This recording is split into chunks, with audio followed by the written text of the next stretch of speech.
Okay, so good morning, everyone. I am Jody Alcantara. I am an independent researcher from the Philippines, and I'm currently an undergraduate student at Holy Angel University under the Bachelor of Science in Computer Engineering. Along with me is my co-author, Miss Armelin Obinguar. She's also an independent researcher from the Philippines, and you may reach us both at our emails as presented in the screen. So together, our study is entitled Split Brain RAG, Why Large Language Models Are Not Enough for Scientific Question Answering. To give a quick background of how this study came to be, this was formed as we were creating a RAG-based chatbot for our research paper database, and we were benchmarking different LLMs that we can possibly integrate into our system. So before we discuss the experiments that we did, we first need to understand that current design used in most RAG system is monolithic architecture. That means that a single large language model is responsible for everything in the system. It performs the retrieval reasoning, the summarization, the formatting, and the final answer generation. At first, this seems very convenient because it simplifies the architecture. However, it creates a major bottleneck, which is that different tasks in scientific question answering have very different computational requirements. Some tasks require speed, while others require deep reasoning. And when a single model handles all tasks, it's forced to compromise between these competing requirements. And to better understand this, we can break scientific question answering into two different categories. The first category is the simple retrieval of tasks, and the second is the complex synthesis of tasks. The first category, which is the simple retrieval of tasks, include mostly fast retrieval and extraction of facts. For example, you ask it, what is the latency of this? Or what data set was used in this? So simple factual retrieval is classified under simple retrieval tasks. Then, under complex synthesis tasks, these are questions that require the model to analyze relationships, compare methods, or interpret results. For example, compare method A and method B, which one is better, which one would better fit this type of context. So, in questions that require multi step reasoning and contextual understanding, we classify those as complex synthesis tasks. Another issue we have is what we call knowledge integrity. Large language models are trained on massive data sets, and they may include synthetic or generated data. And because of this, models can sometimes produce hallucinations, even if they have retrieved from an external database. And so hallucinations are statements that sound plausible and factual, but are not actually supported by the source material that we have sent.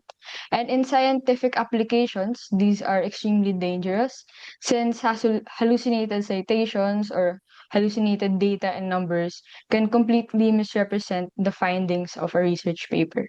And that phenomenon is what we call hallucination inheritance. And so, proceeding with our experimental setup, to investigate the issues that I have said earlier, we conducted a benchmarking study, which is this paper, using several widely used large language models, which include Anthropic's Claude Sonnet 4.5, OpenAI GPT 4.0, Google Gemini 2.5 Flash, Grok Qwen 3.32b, Grok Llama 3.3, Olama Qwen 2.5, and Olama 3. We selected these models because they represent a diverse range of architectures, cost levels, and performance profiles. Some of them are proprietary reasoning models, while others are high speed, open weight models. And this allows us to analyze the trade offs between speed, reasoning capability, cost, and reliability. So, for our first experiment, we evaluated the reasoning ability and safety behavior of these LLMs. So to test this, we use adversarial prompts. So adversarial prompts are questions that are designed to provoke hallucinations. For example, we asked questions about non-existing entities or fabricated research methods. And if a model confidently answered these questions instead of refusing, it was considered an hallucination. And in our scoring system, we penalized hallucinations with a score of 0, while the safe refusals were rewarded with a score of 1. This allows us to evaluate how reliably each model handled uncertain or invalid queries. Looking at our table, we have measured accuracy, hallucination rate, latency, tokens per second, and reasoning score. So if we first focus on Claude Sonnet 4.5, we can see that it achieved the highest reasoning score of 4.5 and the highest accuracy at 81%. However, if we look at its latency column, we see that it took around 56 seconds to answer a complex question. And so, while Claude performed very well, it is relatively on the slower side. Now, if we compare it to OpenAI GPT 4.0, we see a much faster answer generation at 27 seconds, but a much lower reasoning score and a much lower accuracy. And so we see that no single model performed best in every category, and it is one of the primary motivations behind our split brain architecture. An- Another experiment we did is on formatting and structural compliance. So, in research environments, responses often need to follow strict formats such as citation patterns, markdown tables, JSON outputs, or structured summaries.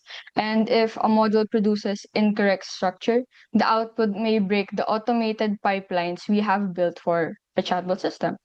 So, in our experiments, we have observed that Claude Sonnet 4.5 was able to maintain 100% consistency in complex markdown tables and citation mapping.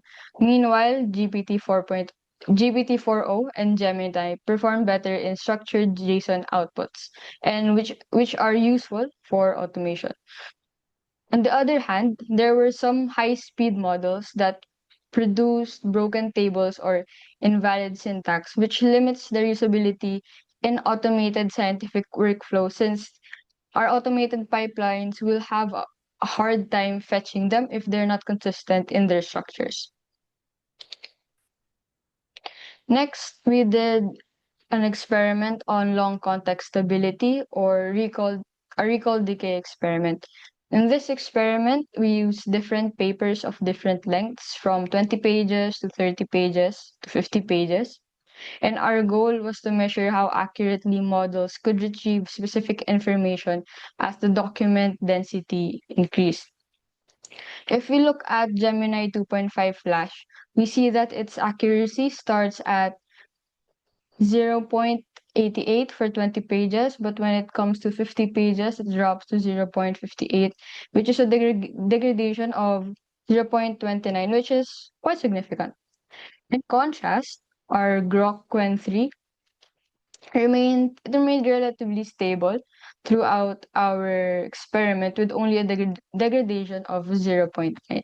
So the key finding here is that large context windows or a large database or a larger document size will not automatically mean a good retrieval performance for the model. Next, we also did the multi-turn consistency experiment where we evaluated the ability of the LLMs to maintain session state and resolve pronouns across a 3-session dialogue turn or a conversation. In this protocol, we ask specific questions with a clear subject first as the first question, then remove the subject in the succeeding questions. So for our first question, for example, in our sample here, we ask we ask the model to explain the core concept of weak to strong generalization.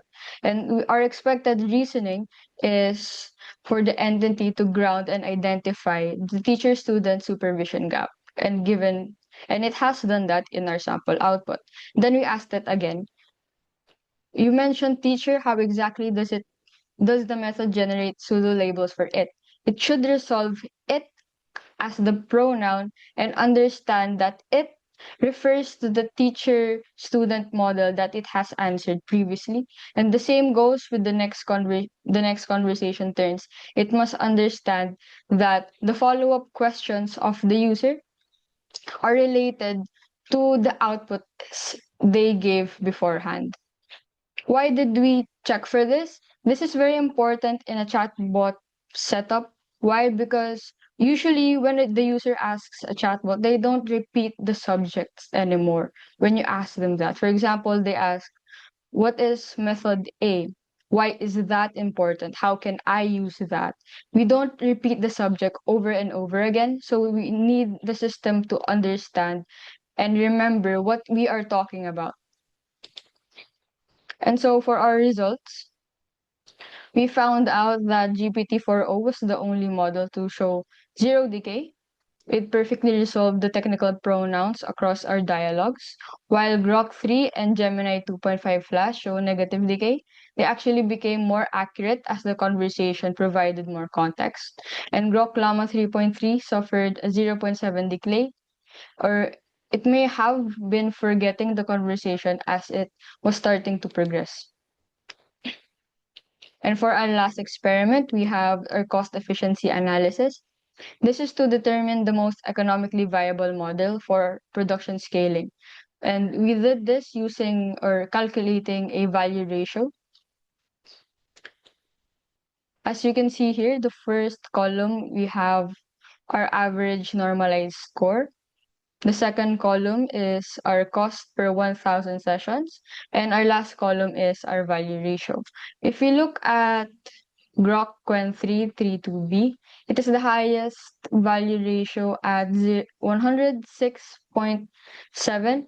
This means it provides the most performance relative to its cost. And if we compare that to Claude Sonnet 4.5, which we have seen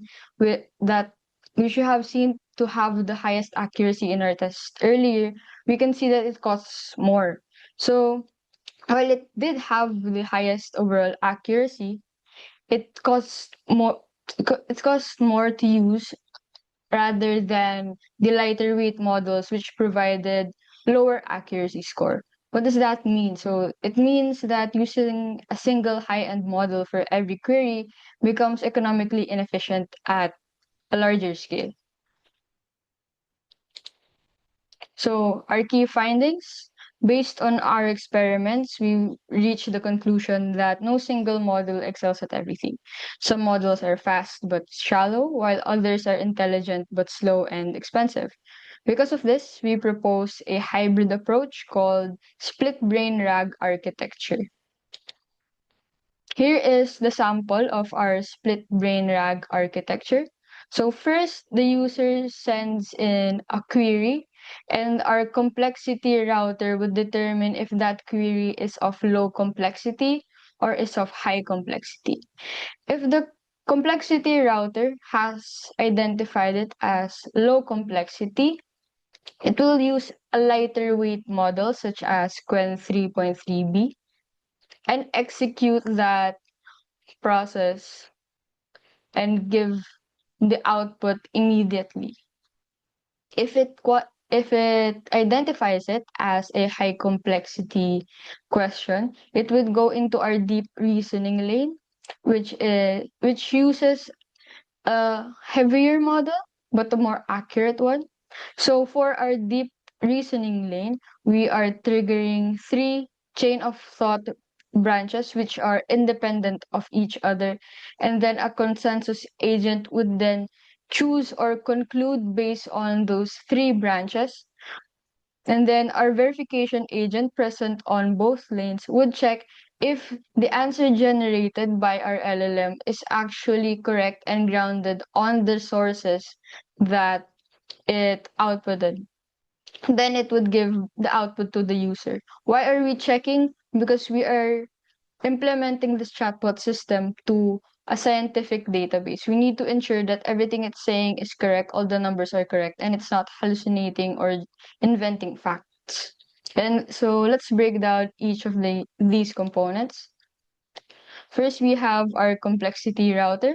As said earlier, if the complexity router uh, The complexity router is a lighter weight model, and if it classifies the query as of low complexity, such as questions like what was the latency of method A? So if it's just a simple factual retrieval question, it's classified as low complexity.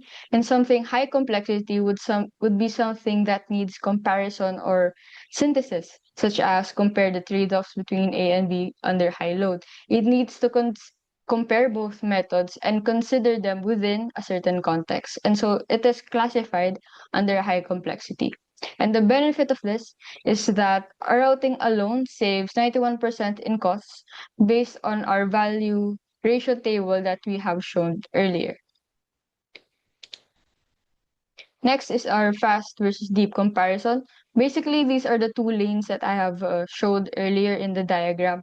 So for the fast lane, as I said earlier, it uses a lighter weight model and it's just simple and linear. While the deep reasoning lane uses a heavier model and uses the three chain of thought branches that were independent of each other. Next, the consensus agent. Our consensus agent manages the internal debate within our deep reasoning lane. It relies on the principle that if multiple independent reasoning paths reach the same conclusion, then the answer is significantly more likely to be accurate. And it initiates a self-consistency protocol, spawning three independent chain of thought branches. Then each branch explores the retrieved context separately, identifying its own evidence, experimental conditions, and numerical values. Basically, each branch is independent of each other and has its own brain or its own thinking strategy. And then the consensus agent would analyze these three outputs to identify the modal response or the most common answer. If it identifies that it has the most common answer, that will be the answer it will give back to the user. If not, and if identifies that all three branches have reached different conclusions, then the system would tag it as high uncertainty and would flag it for a need for manual review, or would simply tell the user that it is not very confident, or it may need to refetch or redo the entire thinking again. Lastly, for our verification agent handles the fact checking against the physical document or our vector database. So for example, it extracts the generated citations. Most likely, the output would have a citation. For example, it said the latency of method A is 25 seconds. Then it would have a reference for where did they get that data. And then it should perform a search against the page number of that output to the actual data. And then after confirming that it is correct, we will send it out to the user. Why are we doing this? We're doing this because we need to match the output to the source database so we can eliminate the hallucination inheritance. And it also acts as a deterministic calculator, ensuring that the mathematical comparisons are computationally correct based on the retrieved raw snippets. And it ensures that the final response follows the formatting that we need for our automated pipeline and our output. And so, for our conclusion, our paper have demonstrated that monolithic LLM architectures are insufficient for scientific question answering. Heavier models provide strong reasoning, but are slow and expensive for routine queries, while lighter weight models are extremely efficient but lack deep analytical capability. And so because of this, we have proposed the split brain RAG architecture, which dynamically routes queries based on complexity. And this approach have combined fast factual retrieval with deep analytical reasoning while maintaining cost efficiency and reliability.